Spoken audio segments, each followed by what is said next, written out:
j'ai eu le privilège d'assister à cette réunion constitutive, cette assemblée générale, et je peux dire d'ores et déjà que depuis cette date, une sorte de dynamique, je dirais même une sorte de compétition positive a été initiée par rapport aux enjeux de l'évaluation.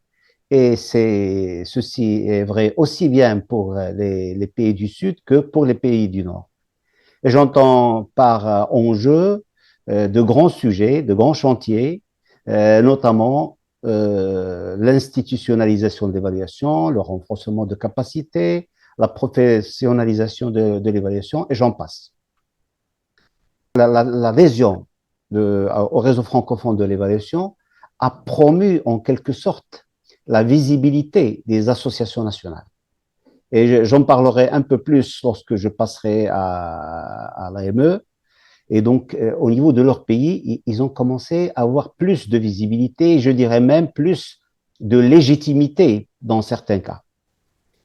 J'ajouterai aussi que l'adhésion au RFE et la constitution du RFE ont été derrière une impulsion pour donner du poids aux évaluateurs émergents, et ceci au niveau de chaque association nationale.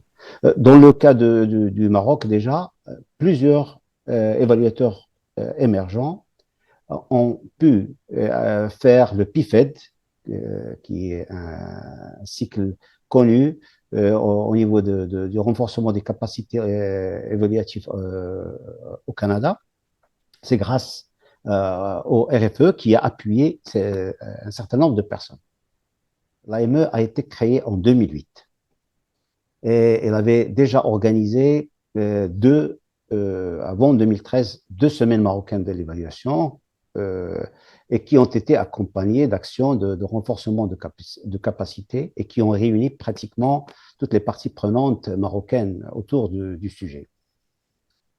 Mais l'adhésion au réseau francophone de l'évaluation a donné une nouvelle impulsion à la compréhension de l'évaluation et a en quelque sorte dopé le processus, notamment par rapport à la diffusion de la culture évaluative.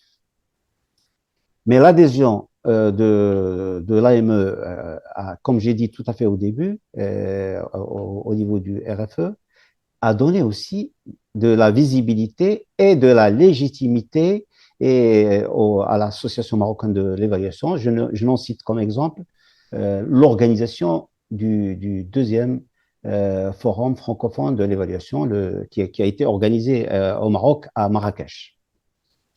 Et donc, au sein de la communauté francophone, le RFE a joué un rôle, je dirais, fédérateur et qui a permis de mutualiser les expériences d'institutionnalisation. D'ailleurs, c'est un sujet qui est revenu pratiquement à chaque FIF, et il y avait même des chantiers initiés par le RFE. Un des chantiers qui est toujours ouvert pour nous, c'est un chantier phare qui est initié par le RFE, c'est le diagnostic national pour la professionnalisation de l'évaluation, qui est pratiquement en cours d'achèvement, où le Maroc, le Sénégal se sont portés volontaires pour travailler sur ce chantier qui va probablement susciter beaucoup d'intérêt de la part des autres associations nationales. J'aimerais préciser que l'AME, comme beaucoup de Marocains le savent, a accompagné le processus de constitutionnalisation de l'évaluation. Donc, depuis 2011, printemps arabe oblige, le Maroc a intégré dans la Constitution l'évaluation à plusieurs reprises. Alors, pourquoi je dis ça? Parce que c'était un des plats des plus importants pendant l'organisation des différents forums francophones de l'évaluation. Alors, je n'en citerai que le FIF2, qui a réuni plus d'une trentaine de formations gouvernementales et autant de parlementaires, de magistrats de la Cour des comptes et de société civile.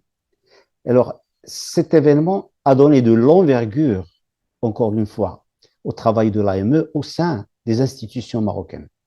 Et du coup, chaque fois que le sujet de l'évaluation est évoqué, et ça impulse l'action des parties prenantes pour avancer un peu dans les sujets qui les concernent.